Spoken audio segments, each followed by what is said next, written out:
Hello, everyone, and welcome to another episode of the iWorkinSport live interview. This is the show where we talk to accomplished sport business professionals who come here to share their knowledge, their experience, tips, and advice in order to help you succeed in your career. If we're just meeting, my name is João Frigerio. I'm the founder of iWorkinSport, and I want to thank you for being here with us today. If this is the first time, special welcome to you. I hope you enjoy it. If you're coming back, thanks again for being here with us. And then you know the drill, right? You know that this is interactive. Prepare your questions, your comments, and we want to hear from you throughout the interview. In fact, let me ask you, as I always do, if you're watching us out there right now, let us know in the comments where you're watching from. It's great to know which parts of this big world we're reaching. Well, if you don't know iWorkinSport, if this is your first time here and you don't know us, we're a platform to help you accelerate your career in sport. Whether we do that mainly through events, and whether you're looking for a job in sports or if you're already working sports, we can help you either way. So as I mentioned, we do that mostly via our events. In fact, we'll have one of our events coming up very soon. It's the iWorkinSport job fair that will take place on the 20th of May in Lausanne. So if you're interested in meeting recruiters from some of the most important sports organizations in the world, it is definitely something you should consider. So there's a link on the description below. Check it out. You'll see that organizations like FIFA, UEFA, the IOC, FIBA in basketball, Puma is going to be there for the first time as well, coming from Germany. IMG, who else? CAF, the African Football Confederation, is coming from Egypt for the second time. So there's many others. Automobilist is a new one. For lawyers, we're going to have a legal firm there too. So check it out, and I hope to see you there. And very soon as well, we'll also have another edition of the Education Expo, and I'll give you more information about it very soon.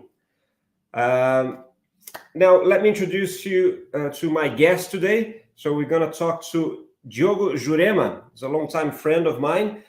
He's an expert in sustainability in sports, among other things. He's currently responsible for members relations at the World Athletics, so based there in Monaco. I think he'll be talking to us from Nice in France. Prior to working for World Athletics, he spent many years at the International Volleyball Federation here in Lausanne. In between, he did some very, very interesting projects that we're going to talk about very soon, and including one particular interest is a time that he spent in Colombia with his family, helping supporting an NGO down there. What else? He is an alumnus of the AISTS, and being Brazilian, like me, he's also a good example of a foreigner who succeeded in sports management career down here in Europe. So I'm sure that he'll have some tips about that too. So I'm really excited to have Diogo participating here with us. So he's going to join us right after this.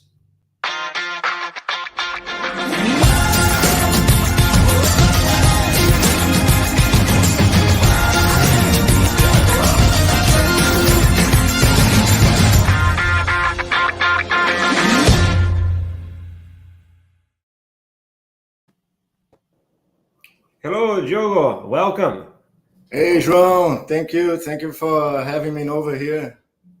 It's my pleasure, my friend. It's a long time I haven't seen you in person, but I trust that you're doing well. You're down in south of France now, right? Yes, I'm doing a lot of traveling back and forth. I'm in Nice now. The office is in Monaco. But I'm very happy for this invite, because I'm a real supporter of iWorkinSport from the point of view of building almost this hub of professionals and young professionals, and I really like this idea of exchange. So thank you and congratulations at the same time.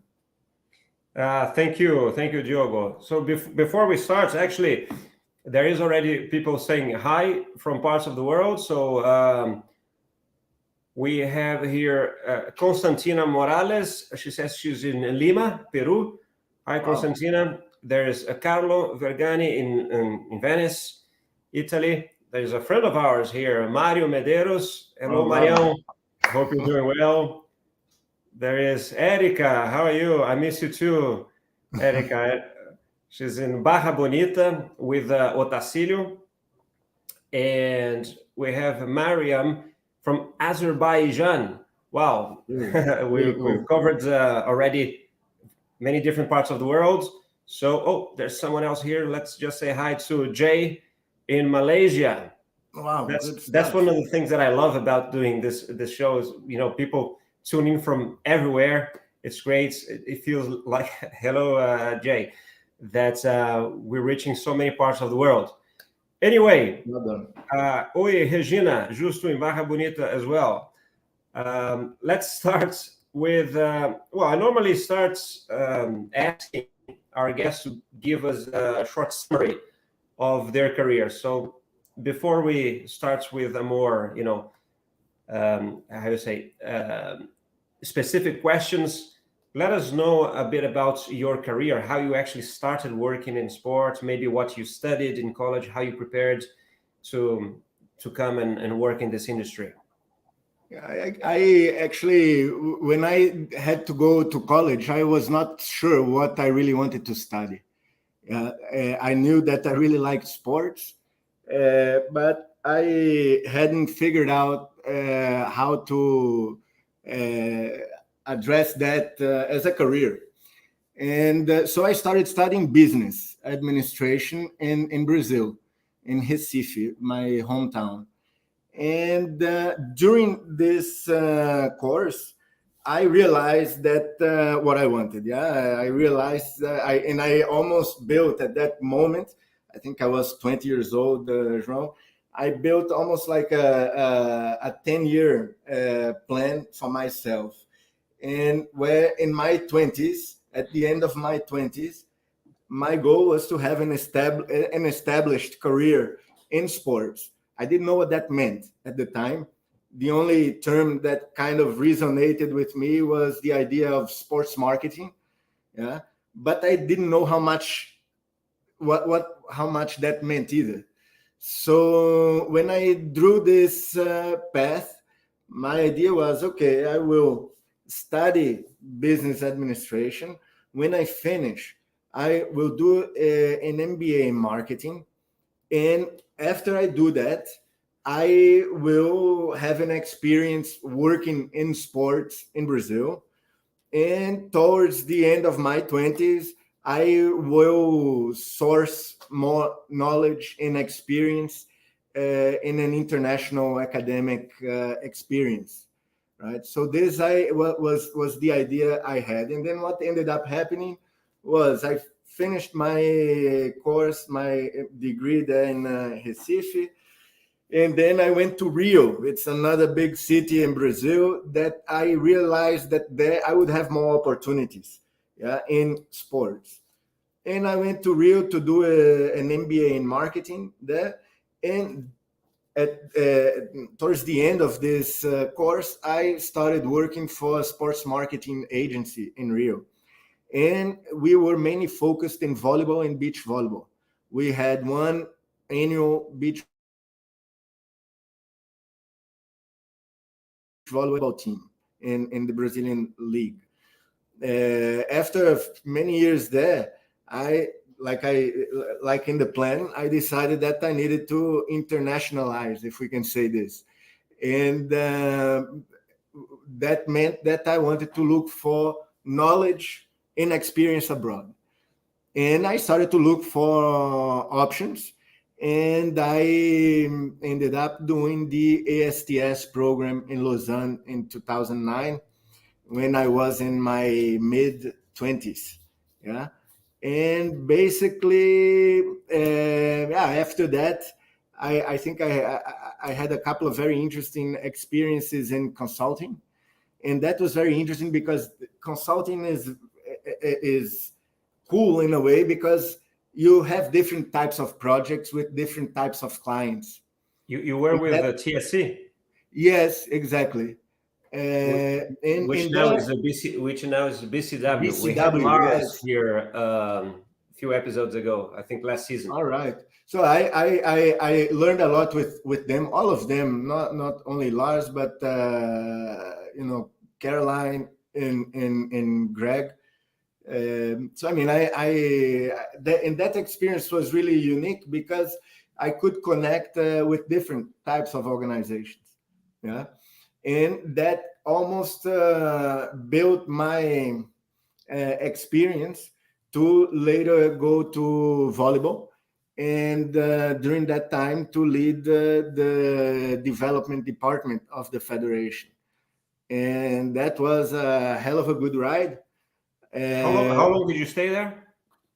For a cycle of 4 years, some more or less, yeah. And it was a very good ride.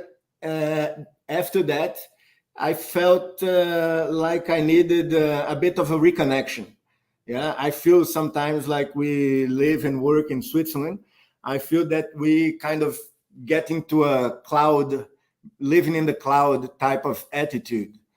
Living in Switzerland is not like living anywhere else in the world. And I felt like I needed to reconnect with real life.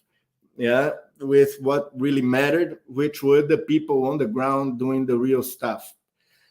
So together with my wife, my family of 2 kids, the kids were, I think, 2 and 4. We decided to go to a place that we had never been and that we knew nobody. And that place ended up being Colombia. And we were, like you pointed out, we collaborated with NGO specialized in building peace in areas of conflict in Colombia. And the experience was very good. We stayed there a couple of months. And today, not today, but last year, they invited me to join their board of administration. So I still remain in contact with them. Yeah. So yeah, when I come back from this experience, I had an interesting passage at UNICEF. Then I invested quite a lot in a personal project in building and co-founding. I co-founded a think tank together with a few colleagues in Lausanne in Mexico. And then I started working in World Athletics. As I work in World Athletics, I still contribute to this to GIP, Grupo Internacional de Paz in Colombia, and with SCORE, the think tank that we co-founded here. So I don't know if that is a big summary of to where I am now.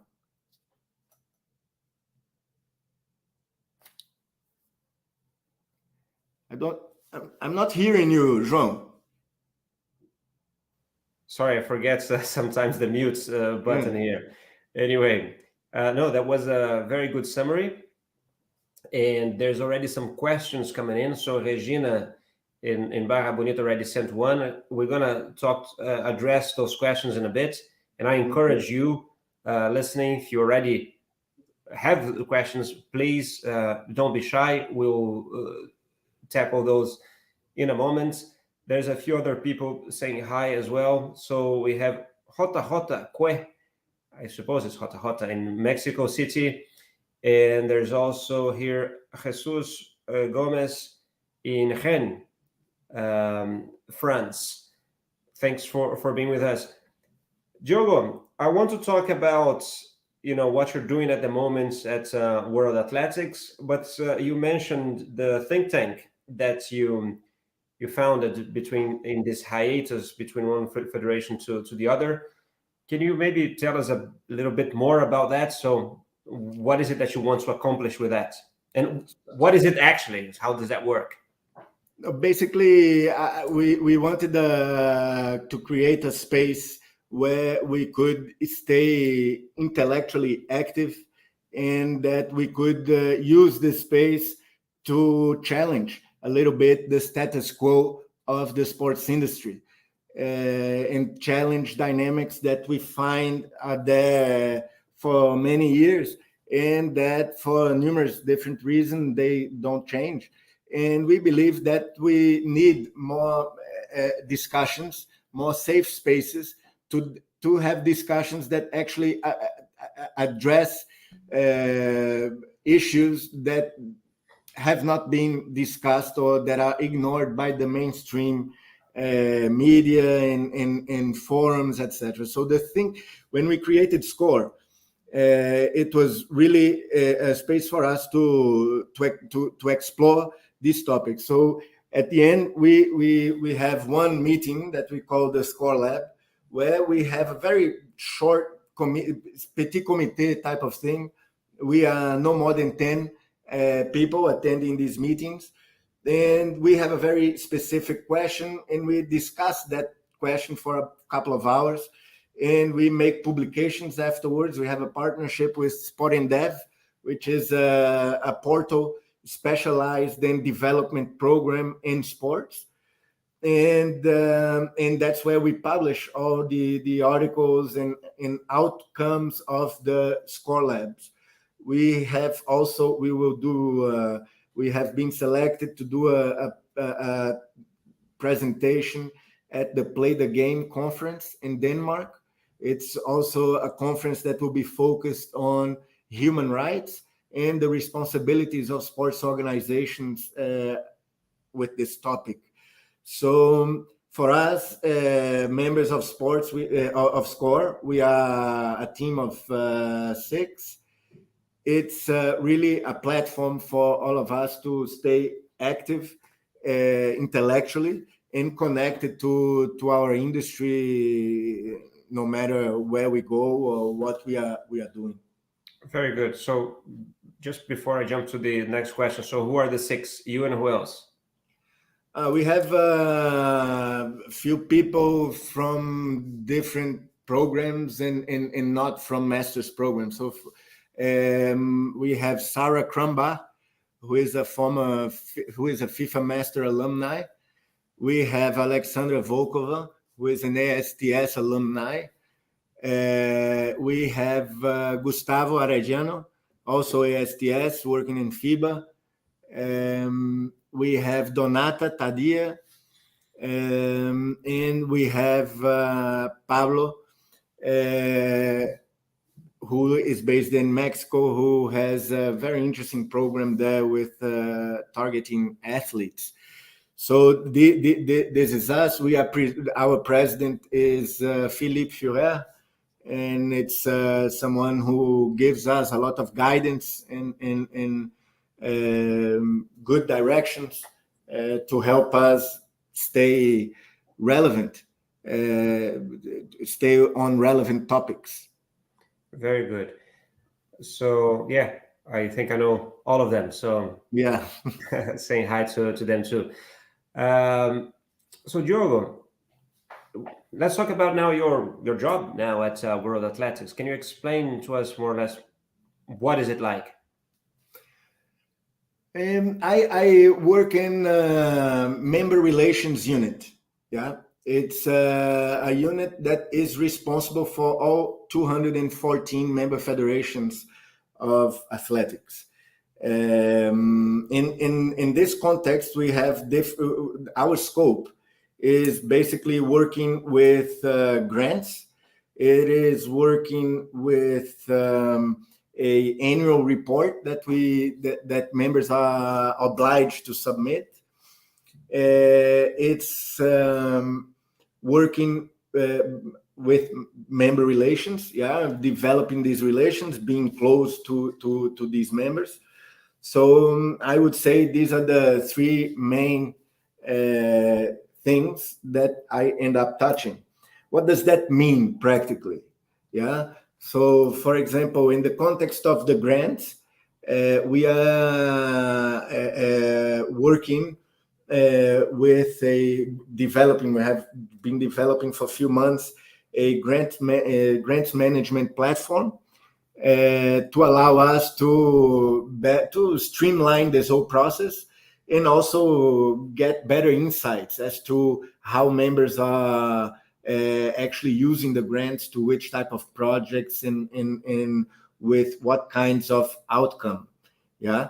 So this is basically the what happens in the grants context.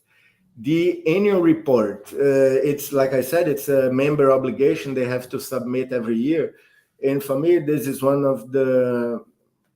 it's a very important tool for any federation to have, because it allows you to build a real picture of the sport, of the federations, and it allows you to build more relevant and customized programs to assist member federations.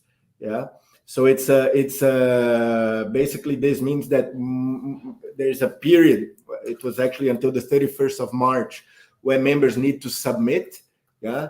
We screen all these reports and we make sure that everything is filled in a way that it can be consolidated, and we consolidate and share internally and brainstorm new programs, new solutions. With right. The member relations part, basically, what we do in this context is really we separated our member federation, we group them according to criteria that we define, and we contact them. So on a quarter basis. So first quarter, there was a group of federations that we reached out to. And this means that basically my Tuesdays and Thursdays, I've blocked for these types of calls.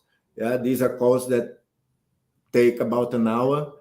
And it's one of the things that I personally enjoy the most, because it's when we are in direct contact with those on the ground who are actually doing projects and struggling or being creative, and and it's an opportunity to really see the world on different lenses. So yeah, these are a few of the activities that I'm involved in.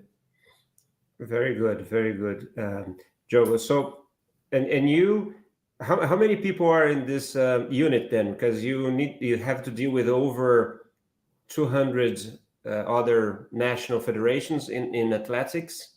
Yeah, so we are 3 people are in this unit. I suppose you're not the one dealing with all 200 plus. No, we are 3 people. And I am not dealing with all. None of us are dealing alone with all of them. So basically, we have divided based on language skills, based on types of projects that they have versus other projects that we manage in the unit. So we've divided them, but we are only 3 people to do this.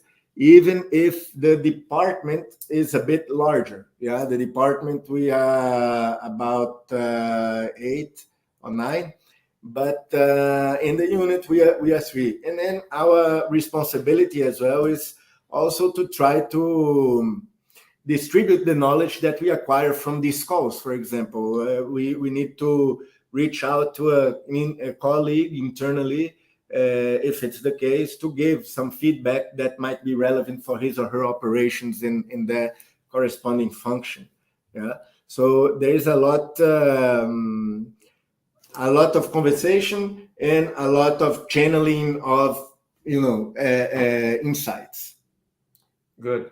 So we actually have already a question here from Regina in Brazil, because I presume that you deal with the Brazilian National Federation, right? The Brazilian Athletics Federation. Is that correct, or is that someone else that deals with them in? Or No, it depends on the it will depend. It will depend. I have contact with them as another colleague of mine who is Portuguese. Yeah.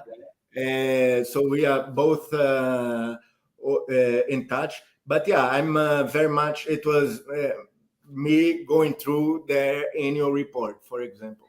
Yeah. I think so. Here there's a question. She says specifically about Brazil, but I think we can talk about the sport as a whole, because I think that's the same case in the majority of the countries. So, Diogo, what do you think about athletics sort of in Brazil? I'm a physical education teacher, and I think that the kids here are not as interested as they are in other sports like football, she says. Yeah. So I presume that football has more interest than any other sports anywhere else. Yeah. How do you deal with that? Not only in Brazil, but in other countries? Yeah, football is another beast, right? Let's put it on the side. Especially in Brazil, it's hard to compete. I think the world is actually trying to find ways. The world of sports, find ways of having the same relevance as football. That's a very hard question to answer, like the state of one sport in the world, because what you end up seeing in the different sports that you might work with is that there are almost like strongholds in each different sport, right? Meaning, what does that mean? You take volleyball and you have few very strong federations. Yeah, Iran, Italy, Brazil, USA, right? And this is the case for all federations. And athletics will have also, the state of federations like USA, Italy, right? It's incomparable to Bhutan or some small country. So what you find in these Olympic sports is at the end is that you have strongholds, like regional strong federations, but it's very hard to have a widespread, consistent participation rates of the sport. Even low. So in our case, what's being done with athletics is exactly on what Regina touches on there, the kids, right? And what's being done is a lot of investment to empower member federations to embrace kids programs. Yeah. In the case of athletics, there is a specific program launched that's called Kids Athletics, and this is what we use to really empower federations to promote athletics to the children, but also very important to connect to the national government and create partnerships that give exposure and access to athletics. Yeah. So yeah, the situation is not like standard all across the world. Thank you, Diogo. Listen, I was going to jump to another question that I had prepared for you, but there's more questions coming from the audience, and they have preference. So I'm going to go to that. But just before I go, I actually forgot to mention. Don't know if you noticed, but I'm wearing a T-shirt with the Ukrainian sort of colors. This is something that we created in a way as well to try to support. If you want to show anybody there watching wants to show some support, Of course, you can go and donate, and we're doing that. We're supporting via the Red Cross, but we also created this because if you want to buy a shirt like this one, you can. Then all the proceeds also will be donated to Ukraine via the Red Cross. So then you help in two ways. One is showing support, and the other one is actually sending them some money. So whenever you have time, if you want to go to iWorkinSport.com/store, you can find that shirt there, and you can donate and help, support, the Ukrainian people that has been, suffering a lot sort of lately. But now let me go to the question from the audience. Is that from Mario Medeiros, who worked with you at the International Volleyball Federation? Yeah. So he says, based on your vast experience in development, could you give us the top 5 key function areas needed to structure a solid business development plan? Listen, if I think that you could take the whole hour to do that. It's probably a lecture, PowerPoint presentation, slides, and all that. But if you can be succinct and reply to Mario, that would be great. No, indeed, it could be a good conversation, this one. But I will refer to, I think, quite well-known template in this management world, which is the business model canvas. But I will add one thing to that to be able to stay to the point of Mario. I think one of the most important definitions to make when in such development programs, is to understand what is your theory of change. What is it that we want to change with this program?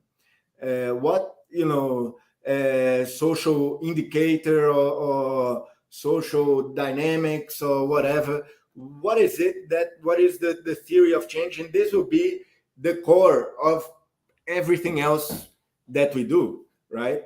And that's why I refer to the business model canvas, because this business model canvas is already all boxed according to the different areas that no matter what type of business they need to have, yeah. But remembering that the theory of change needs to be at the middle of that business canvas and basically touch everything that a normal business actually needs to touch. Yeah. So I don't like differentiating too much a business plan of for-profit organization versus a not-for-profit organization. I think they're pretty much the same. Even if it's a not-for-profit, they still need to generate revenues to reinvest in the activities, to scale the activities and all of that. So everything that a normal business, a profit-oriented business needs, a not-for-profit needs as well. Good, thank you, Diogo. Diogo, how long have you been living in Europe? Since 2009, so 13 years. Do you have a European passport already? Yes. Which one? Italy. Italian. Did you already come to Europe with an Italian passport, or? Yes. So that helped a lot as well in finding jobs and studying here. Unfortunately, yes. The same case for me. That was very helpful for me.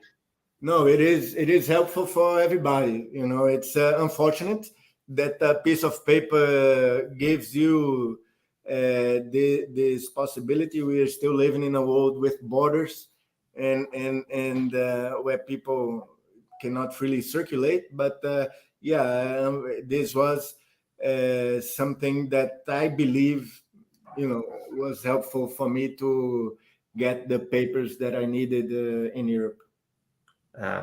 Cool. I had the impression that you didn't. So we we talked to another person here a few weeks ago, Tina, that also did the ASTS, and she was one that's for her was hard because she actually managed to work here without having any European papers.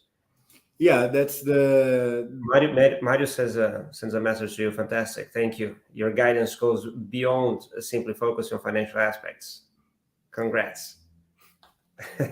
Abraço, Mario. Thank you, Mario. So, okay, at least you didn't have any problem with having a permit to work here. But what would you say were the skills that you have that's, allowed you to thrive in your sport business career? Listen, I think that language skills are relevant in this international context, right? Sometimes I have witnessed, I'm not talking for myself exactly, but I have witnessed people, getting into opportunities in jobs because, for example, they needed a Russian speaker because of a Russian-oriented type of project, yeah, or in other cases, Chinese, yeah. But for example, it's not enough to be Chinese. You need to have you need to speak good English, yeah. Depending on where you are, if you're in Switzerland, French can be a differential. When you're working in development, where you work with a lot of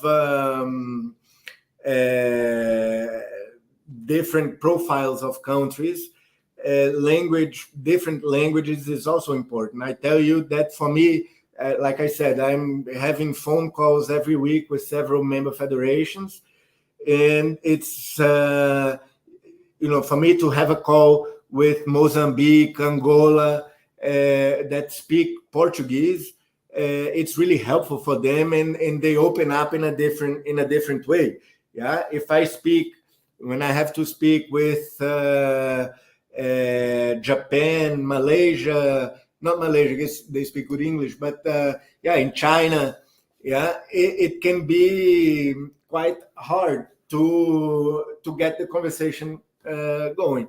So language, depending in my specific area of development now, member relations, speaking the language of the people is really important.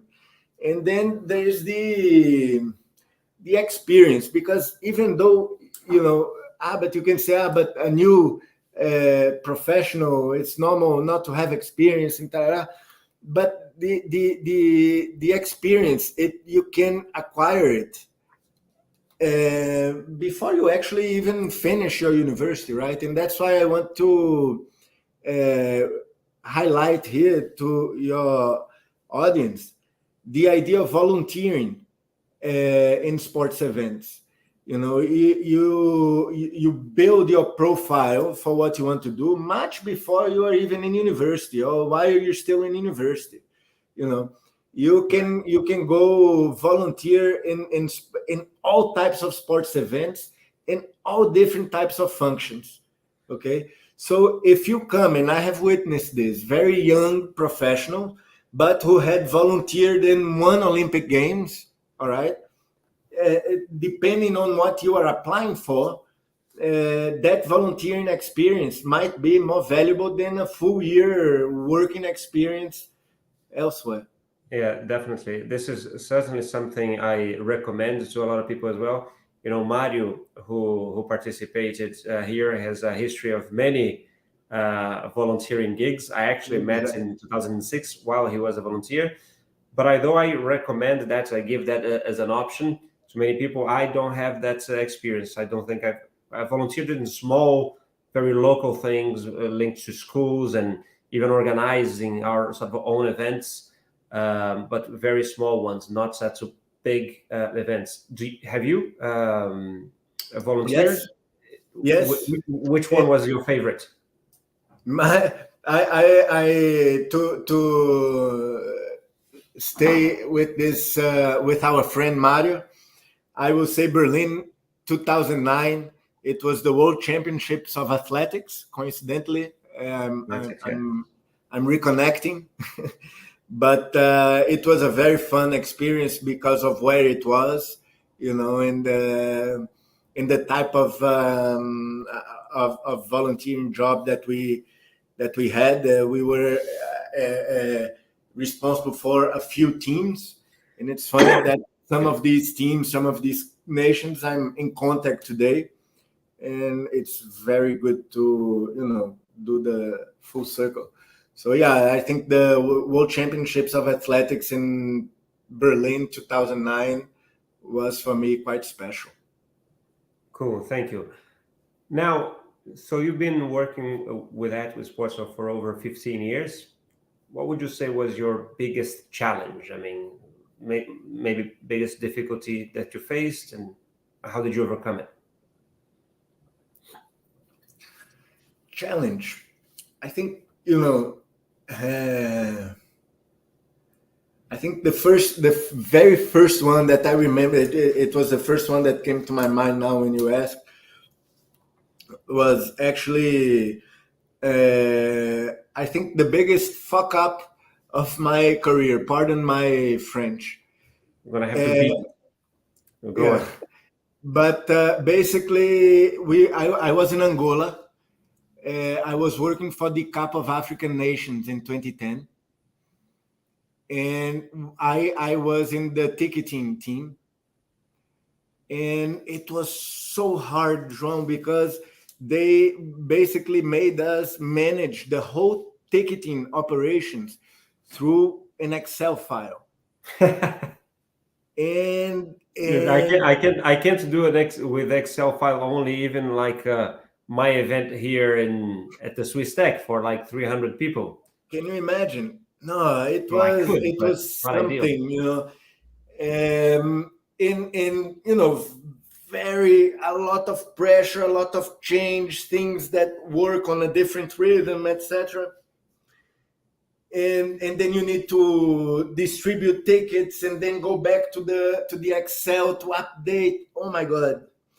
And then for the opening match of the Cup of African Nations, I basically ruined the opening match program for the president of Angola, because the idea was that there were several allocated tickets for the stands, where people would have like a paper to make the picture of the president on the stands. And because of the confusion of doing this ticketing management on the Excel, I basically broke the picture, meaning that I ended up not giving the tickets that should be given to the party that would do this picture. They ended up being kind of distributed to other people. So it was you had all the wrong people in the picture. Sorry? You had all the wrong people in the picture. No, basically the people that were sitting in the seats, they didn't have the image that would make the picture of the president. All right. You needed to raise something, and it was like a mosaic. Yeah, there you go. So I ruined that for the president. I remember back in the days, a lot of tension and this was really something that until today I remember, and I joke with my colleagues that were with me back then. They joke with me, but there was no solution to this mistake. Well, at least there was no picture, there. Yeah, I've seen instances where they were writing things and they swapped the letters and wrote something, bad. So it could be worse. It's true that it could have been worse, but because of the president, who was the president, and etc., I just was very tense.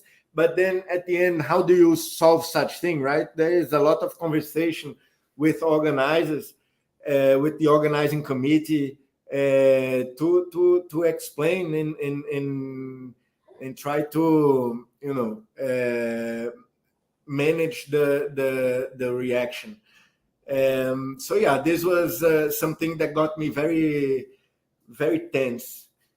But challenge men in the world of sports, I think they are I think more related to our in rhythm, in terms of wanting to do things. If we want to do things quickly, or we need to understand that in the world of sports, in the Olympic movement, the rhythm, not rhythm, but the governance structures that exist, they kind of hinder dynamic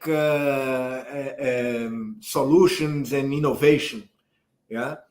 So this can be a big challenge for people that really are dynamic people that like to be innovating, doing new things, and so you might have, if you have such profile and you're going into a sports federation, it might be interesting to be conscious of that, just not to be growing frustrated, and rather stay constructive in knowing how to work around these dynamics. Right. Now you described, a mistake, let's say a failure that was, I think, important in your career. If I'm to ask you the opposite, something that went well, maybe, what would you say was a big achievement, or something, yeah, that you're really proud of? I mean, I'm proud. I'm proud of the failures as well, in the sense that today I tell this story laughing, and I do remember it, and try to draw some learnings of the failures to keep them in a good space in my heart. Man, there is a project that I was really happy to build at the time, which was the volleyball grassroots program at the time. They called it Volleyball Your Way. And I was a big enthusiast of that. And I really bought into the idea of that program. And because I do believe that in general, sports federations, they should be, injecting a lot of energy, resources into these types of programs. I think that's what really touches people. And I felt with that program that, yes, I was touching people. So it felt nice. Right. I'm here in the background. I just had a small issue with my camera. 1 second. I'm going to try to solve that. Yep. There I am. Not. Welcome back. Let's see if this is, it gets a bit better. 1 second. There we are. So, well, live show. So, these things happen. And if we are to talk about your, maybe favorite sporting moment, what is it? Amen. I have a poster that was given to me by my brother that I was not alive to see it, but it's a story that I like very much, and it's the image in the podium of John Carlos, Tom Smith, and the Australian athlete that I always forget his name. But I think that image, huh? With the black gloves. Yes. Was that in Mexico? That was 68 Mexico, yeah. So yeah, that's an image that speaks a lot to me, even though I was not present to see. Yeah. But I've been as a child, really into all kinds of sports, especially football and basketball. It was those that I watched the most. And yeah, I tell you this image of 68 because I really don't have one single moment where I say, wow, connect. I have many moments. That's because many you're a different. Sports Recife fan, so not that Yes. many things to celebrate. Not even Yeah. 87. Not even 87. Touche. But yeah, no, we do have a couple of recent national titles, right? We are not Santos, true, but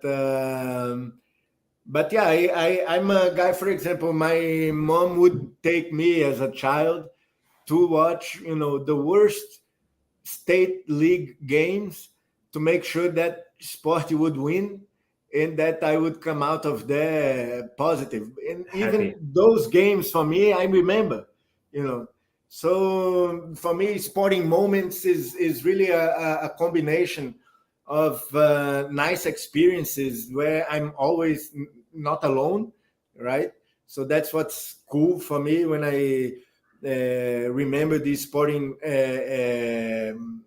events, is that I'm never alone. I'm always in a light, friendly, and good atmosphere. Great. Joe, we're coming actually to the end already of the interview. It's almost 1 hour in. So I do have just a couple of more questions for you. One has to do with, I mean, you did the ASTS, so you're someone who invested in education to progress in your career. That's not probably the best path for everyone. It will be very good to some others. What are your thoughts on it? What's for you? What's the importance of, let's say, formal education for someone that wants to build a career in sports management, let's say? João, I am somebody who, yes, I like to study, and I wanted that because I felt that I needed to know, to understand better what sports entailed professionally. Yeah. So the academic study, there was a logic behind. It was not even to build a network. It was really to build my knowledge of where I want to continue working. So it was really personal, like you said, and I relate to this. This is not the path for everybody, right? And there are other paths for you to build your network, right? We already talked about volunteering. We can talk about participating in forums and in events and attending these conferences. So, I mean, no, academic study is not necessarily the path for everyone. It was for me because I had this urge of What was your understanding. time like at ASCS? I think it was Ah, very important, right? And also on a personal level, since you met your wife there. no, that definitely I got much more than what I had signed up for, right? I got a family out of that, right? So, but it was I think it was very important for me to have done that. But more important than having done that, I think is this idea of the person staying actively involved with what is relevant in the industry, right? Okay. So if maybe it's not going to study for 1 or 2 years. Maybe it is attending, like we said, events, conferences, forums, and volunteering and building your network like that, not necessarily through the academy. Even though for me, for what I was looking, it was instrumental. Great.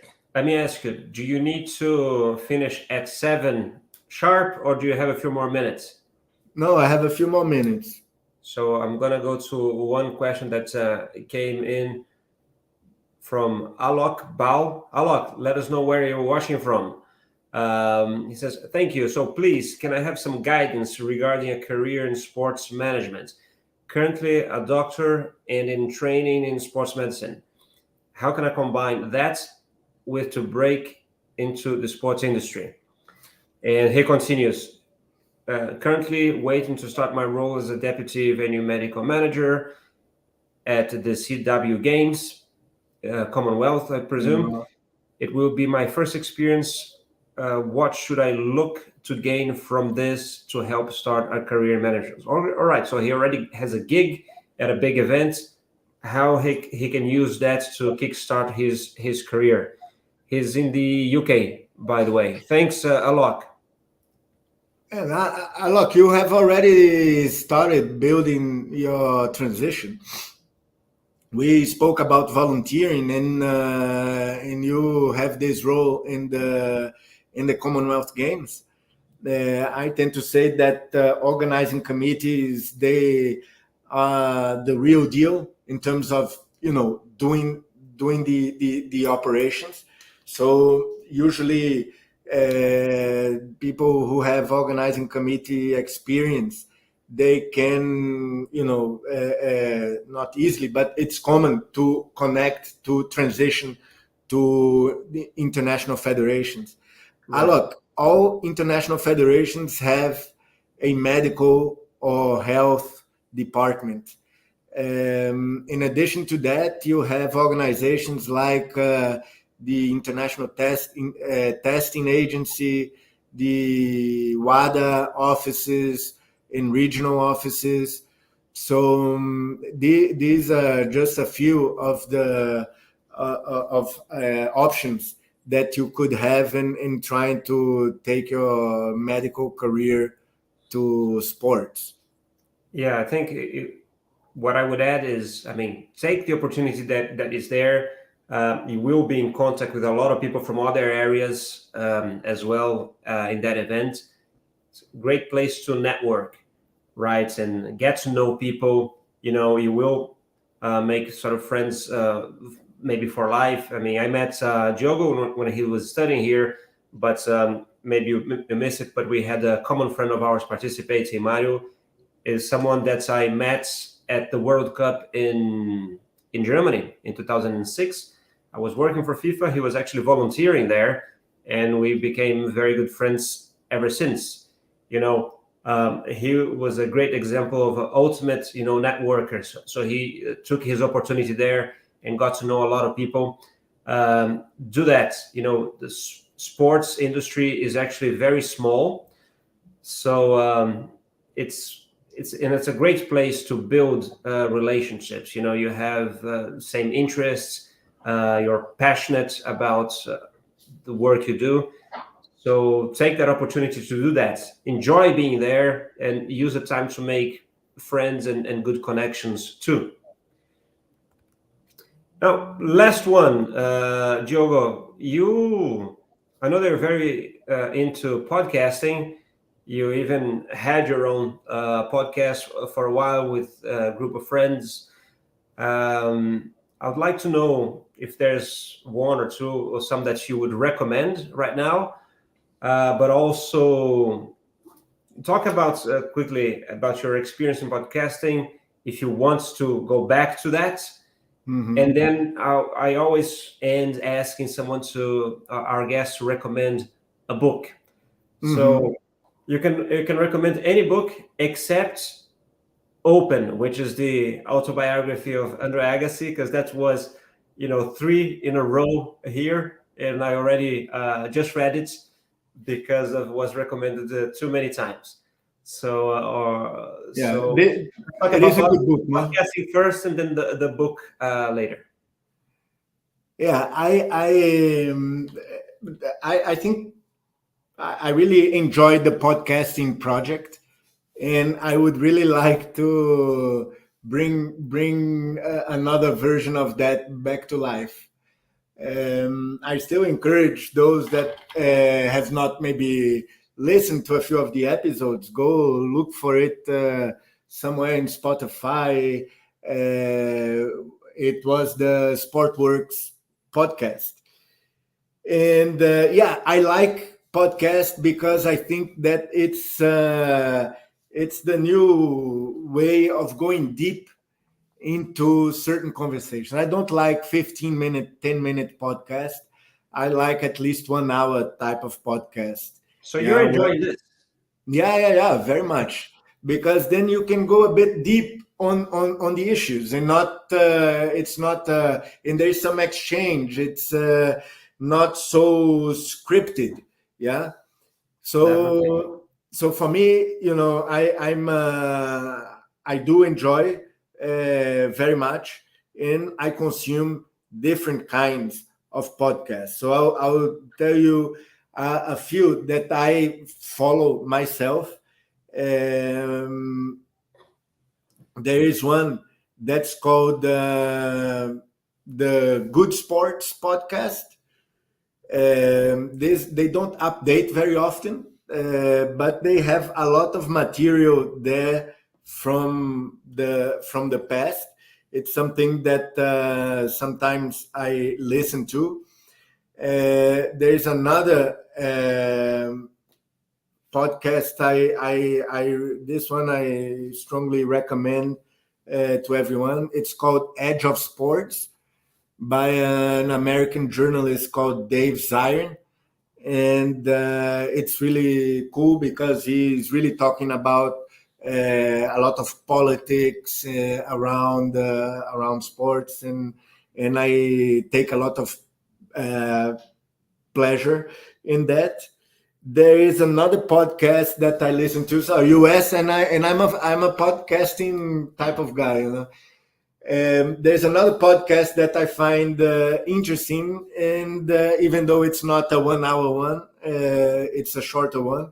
It's called Women in Sport, and it's for the NGO Women in Sport. And the reason why I like this podcast is basically to hear stories of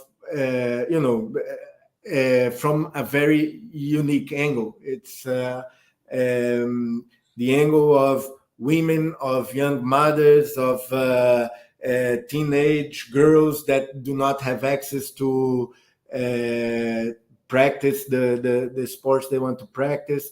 So yeah, these three, I can say many others, but I would say that these three, they kind of summarize a little bit my type of interest when I'm podcasting. Right. Yeah? Let's go to the book then that you would recommend. And the book follows a similar line because I like Open very much. I thought it was a very well written book. Yeah, but I enjoyed it too.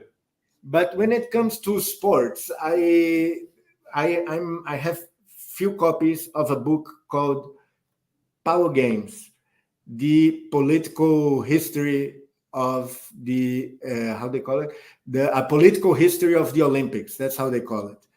And Power Games is the type of book that I have several copies at home because I give a lot as a gift. I've given to former bosses, I've given to colleagues, I've given to students. And the reason why I give is because this book gives a unique angle of the industry we work in. And I'm not saying I agree or disagree, but I think it's good to be aware, good to be conscious of the origins of many things that we take for granted. Yeah. So I strongly recommend the Power Games. The name of the author is Jules Boykoff. My God. Yeah. Okay, good. I'm gonna look into it. I didn't know that book. Since you never gave one to me as a gift, I'm gonna I'm gonna go and buy one myself, and Touché, João. I'm gonna follow your recommendation. Diogo, thank you so much for being here with us. Just before we go, there's another message that came here for you. So Nayan Bat, Nayan, where are you watching from? Let us know. Oh yeah, sorry, it's from London. Okay. So you already wrote that. Yes. So João and Diogo, hello from London. Just wanted to say hello, Diogo. Talking about finding a way to inject energy. Talking about finding a way to inject energy in sports development. That's right. I presume. Do you know her, or do you know Nayan? No. Oh, okay. So I agree with you. He is very energetic. Amazing conversation. Enjoyed it. Very insightful. Thank you for Thank you, being Nayan. here, Nayan.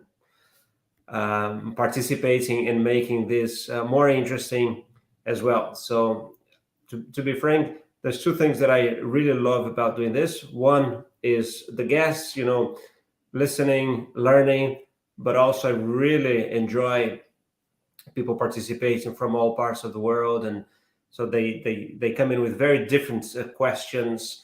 I kind of have my line of, I kind of know what I'm going to ask, and obviously in the conversation I can react and kind of follow up on something you said.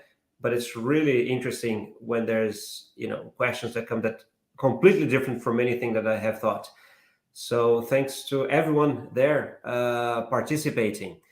Just before we go, I'm going to remind everyone that if you're interested in meeting recruiters from some of the best, just don't go anywhere, Joe. I'm just going to put myself on full screen here 1 second to remind people that we have here the iWorkinSport Job Fair happening in Lausanne, Switzerland on the 20th of May. But especially if you're in Europe, or in Switzerland, or anywhere in Europe, really, flights are not that expensive. From London, from Spain, with 50 euros, you do a return flight. You're going to meet recruiters from FIFA, from UEFA, from the IOC, from FIBA, from Endeavor and IMG, from CAF, coming from Egypt. Puma is coming from Germany. DreamHack, it's a new company that's going to be there. Automobilist, ADA Legal, coming from Portugal. Servette Football Club that we had here a few weeks ago, the CEO will be there. Servette will be there recruiting as well. So there's a link in the description. So if you want to know more, have more details about other companies that will be there, check that out. Okay, I think that was it from me. Diogo, thanks a lot. Thanks everyone, and we'll be here again next week. Hope to see you everyone soon. Thank you, João. Thank you, everybody, for the participation. All right. Bye-bye. Ciao.